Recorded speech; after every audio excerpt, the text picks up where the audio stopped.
सबसे पहला सवाल सुधांशु त्रिवेदी, बहुत जल्दी से मेरा आपसे है, क्या राम केवल एक कल्पना मात्र है? यदि राम कल्पना है तो राष्ट्रपिता महात्मा गांधी का राजनीतिक दर्शन राम राज्य का छलावा था? जवाब चाहिए। महात्मा गांधी की समाधि पर लिखा हुआ हे राम झूठ है क्या? दूसरी बात, अब भारत से थोड़ा बाहर आइए।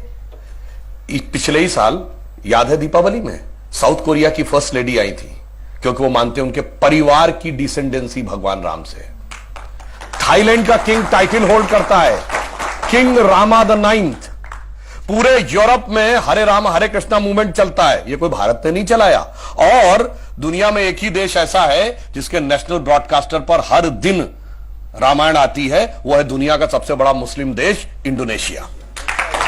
ठीक, और आप जाइए बाली जाइए, इतनी बड़ी वहां पे मूर्तियां नजर आती हैं राम लक्ष्मण और उनकी वो। और रावण का देश Sri Lanka, officially government of Sri Lanka कहती है लिखित में कि राम थे और राम के ये ऐतिहासिक स्थल हैं, मगर दुर्भाग्य कि राम का देश भारत आज इस बात पे बहस करता है कि ये नहीं है। अब मैं एक वैज्ञानिक बात कहता हूं, सारी चीजों के बारे में तो टेक्नोलॉजी बदलती रहती है, नई नई चीजें आती रहती हैं। पहले रडार मैपिंग नहीं थी, आर्कियोलॉजिकल एक्सकवेशन नहीं था, अंदाजे किया जाता था, अब मैपिंग के थ्रू किया जाता है।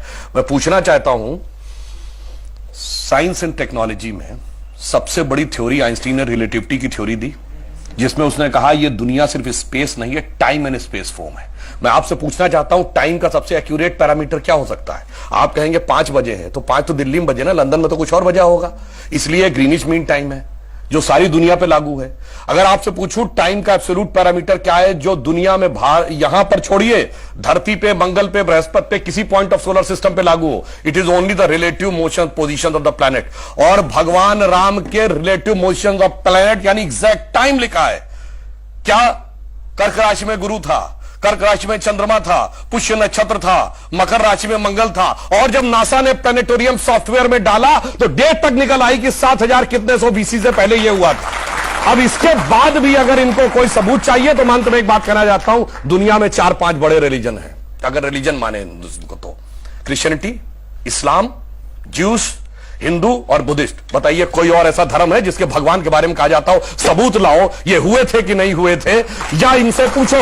और भगवान राम की पहले की भी वंशावली अवेलेबल है और बाद की भी। बाकी दुनिया में जितने भी लोग हुए, बाद की कुछ की अवेलेबल है, कुछ की तो पहले और बाद की भी नहीं अवेलेबल है, पहले किसी की नहीं अवेलेबल है। मगर राजा इक्ष्वाकु से लेकर उसके बाद उनके पुत्र इतने साल राज किया, भगवान राम के बाद इतने पूरा डिटेल सब कुछ झुटलाने का प्रयास केवल इसलिए होता है कि हम पे हुकूमत करने वाले जो लोग थे ना, अंग्रेज, उनको तो कहते हैं, अब मैं किसी धर्म ग्रंथ के खिलाफ नहीं, कहते हैं 14,000 साल पहले दुनिया बनी थी।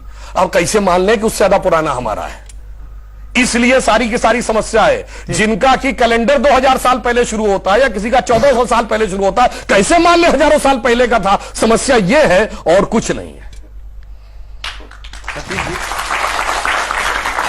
देखिए, मैं ये कहना चाहता हूं कि जब एकदम सबूत की और टेक्निकल बात होती है तो ये जैसे उन्होंने कोर्ट केस की बात की, आपको पता है मुस्लिम पक्ष इसमें कब आया है? जब भी कोई जमीन का विवाद होता है तो उसकी एक लिमिट होती है 12 साल। अगर 12 साल तक आप नहीं कोई कोर्ट में मुकदमा दायर करते हैं तो वो आउटडेटेड मान लिया जाता है। 1949 दिसंबर में मूर्तियां प्रकट हुई और जब पूजा शुरू हुई, ये जानते केस कब आया? दिसंबर 1961, जब 11 दिन रह गए थे वो 12 साल की मियाद खत्म होने में। इसका मतलब पहले 11 साल तक कोई समस्या नहीं थी, 12 साल तक अचानक वो 61 में पैदा हो गई। इससे साफ समझ में आता है कि। और दूसरा मैं एक यथार्थ बताना चाहता हूं, जब मुकदमा कोर्ट में चला है ना, तो कोर्ट ने यह परमिशन किया था कि दोनों पक्ष अपने अपने तरफ के इतिहासकारों को ला सकते हैं। जो बाबरी मस्जिद एक्शन कमेटी या सुन्नी वक्फ बोर्ड की तरफ से इतिहासकार गए सब वही जेएनयू ब्रांड थे, आर एस शर्मा, डीएन झा और वगैरह वगैरह। मगर उन्होंने एक बड़ी मजेदार बात कही।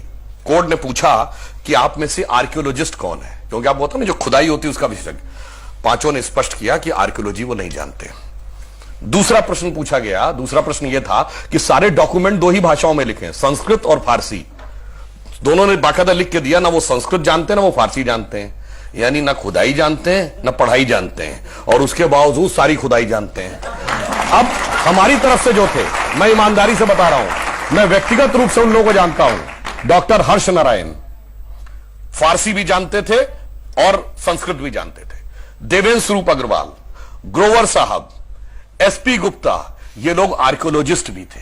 तो हमारी तरफ से अकाट्य प्रमाण लिंग्विस्टिक भी रखे गए, यानी लिटरेरी एविडेंस और आर्कियोलॉजिकल एविडेंस।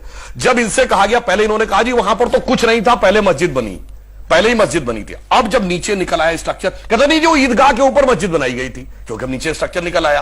अब जब स्ट्रक्चर में निकल आए 72 खंबे, नहीं जी ये तो सब गलत है, ये राम का मंदिर नहीं है।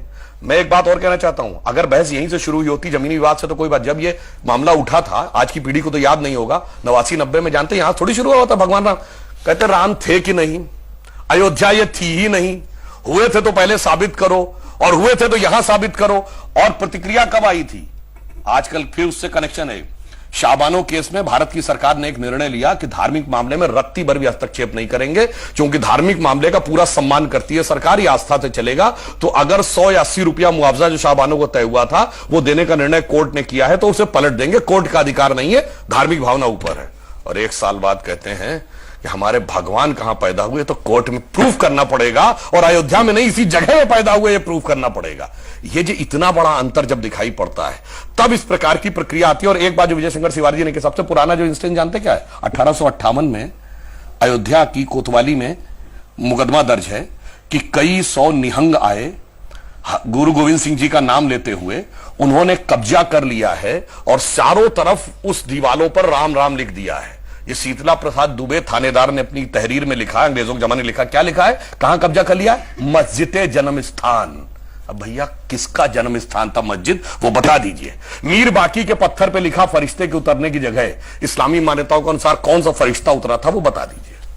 सुनिए, ये तो आप 1992 कर रहे हैं, ये 1976 में 8 खंबे नीचे खुदाई में निकल रहे थे, ये आर्कियोलॉजिकल सर्वे की रिपोर्ट में है। और ये बताने वाला के मोहम्मद है, वो किसने ला के रखे थे, इंदिरा गांधी रखी थी क्या, बताइए ना।